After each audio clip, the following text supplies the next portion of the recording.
तो चलिए हम लोग एक एक करके कन्वर्ट करते हैं और देखते हैं और सीखते हैं। हटाइए इसको, रिलेशन हो गया। वाओ, देखिए जैसे हमको पता क्या है, पता वाला को ही पहले चेक करते हैं। मनुष्य के शरीर का ताप, शरीर का ताप होता है, देख भैया 37 degree Celsius, 310 kelvin and 98.6 Fahrenheit. इतना होता है मनुष्य के शरीर का ताप। तो इसी में से किसी एक को आप पकड़कर और किसी एक को लाकर सिद्ध कर सकते हैं, ठीक है, कि क्या रिलेशन है। तो देखिए फर्स्ट हम ले लेते हैं, मान लो ले लेते हैं डिग्री सेल्सियस। डिग्री सेल्सियस लेकर हम फ़ारेनहाइट में लाते हैं कि क्या ये वैल्यू आता है कि नहीं। तो चलिए फार्मूला हमारा यहाँ है, ठीक है ना। डिग्री फ़ारेनहाइट बराबर होता है 9/5 डिग्री सेल्सियस प्लस 32, यही है ना।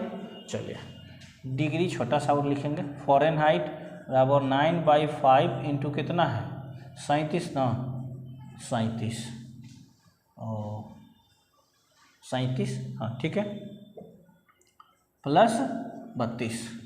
तो डिग्री फ़ारेनहाइट बराबर ऐसा करो, इसमें इससे गुना, इसमें भी तो इससे गुना होगा ना, हाँ। तो 9 इंटू 37/5 प्लस 32। तो डिग्री फ़ारेनहाइट बराबर 9 सते 63, 9 27,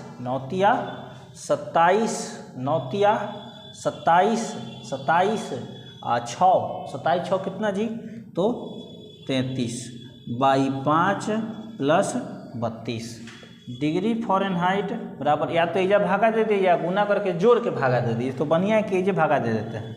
एजा भागा दे देंगे तो 5 6 30, अब फिर 3 है ना, 3 पर 33, 3 पर 3 33, 5 6 30, अब फिर है 3 आएगा 0.5 30 प्लस 32। तो डिग्री फ़ारेनहाइट बराबर कितना हो गया, 6 2 8, सॉरी 6 9 पॉइंट के बाद है 6 2 8 और 6 और 3 9, यानी हमारा जो था LHS बराबर RHS आ गया।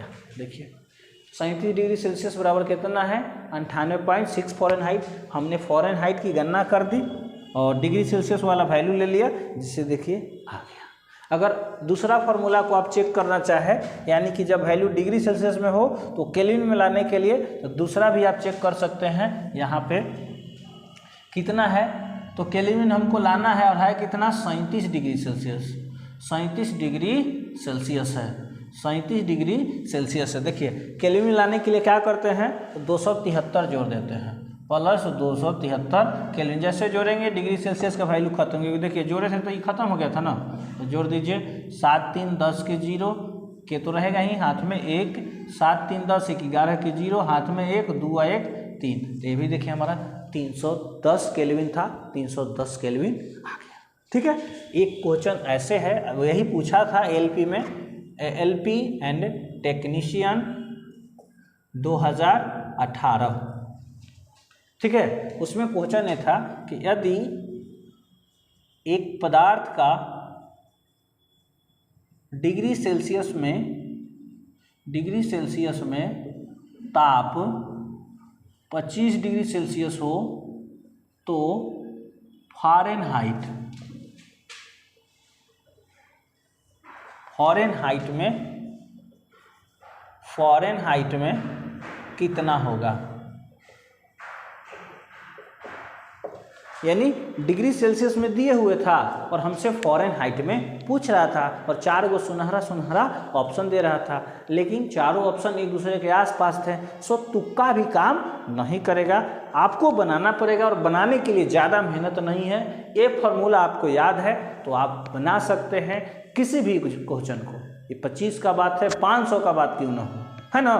तो देखिए कितना सरल से हम लोग बना लेंगे। हमको पुनः डिग्री फ़ारेनहाइट ही पूछ रहा है, डिग्री फ़ारेनहाइट ही पूछ रहा है।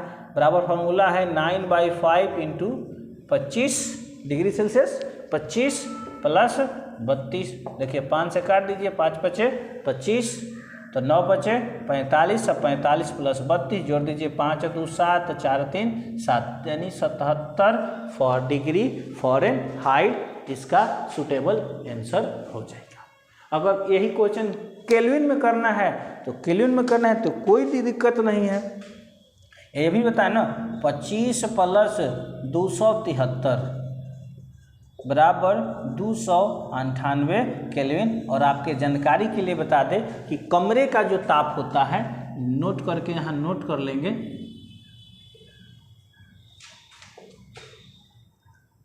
कमरे का ताप वो यही होता है 25 डिग्री सेल्सियस। डिग्री सेल्सियस में 25 हो जाएगा और फ़ारेनहाइट में कितना हो जाएगा, तो फ़ारेनहाइट में हो जाएगा आपका, वो चेंज करने का चीज़ है, आ गया 77 फ़ारेनहाइट। और डिग्री से केल्विन में कितना हो जाएगा, तो 298 केल्विन। बोलो कोई दिक्कत नहीं। तो हम आप लोग के लिए कुछ काम दे रहे हैं, चाहे तो आप कर सकते हैं, नहीं भी कर सकते हैं, क्योंकि हम आपके घर आकर थोड़ी कोई मारने वाले हैं, आपके घर आकर थोड़ी कोई कॉपी चेक करने वाले हैं ना।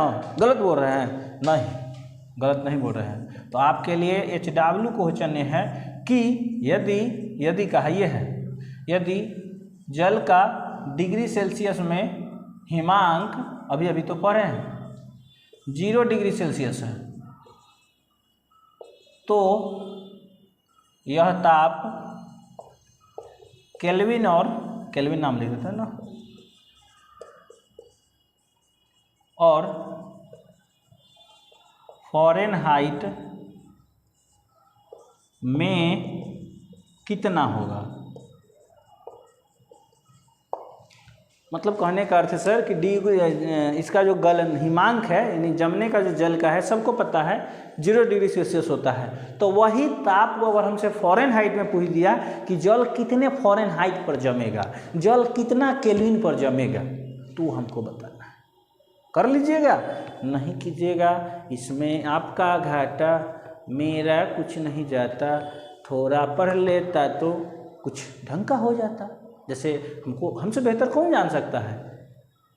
ऐसा हाल किया है ना कि वो जो है ना कि न हंसता हूँ न रोता हूँ, न हंसता हूँ न रोता हूँ, मुझे पत्थर बनाया है किसी ने, सहारा दे के छोड़ा है किसी ने। गाना सुना है ना, एकदम वही हाल हुआ है।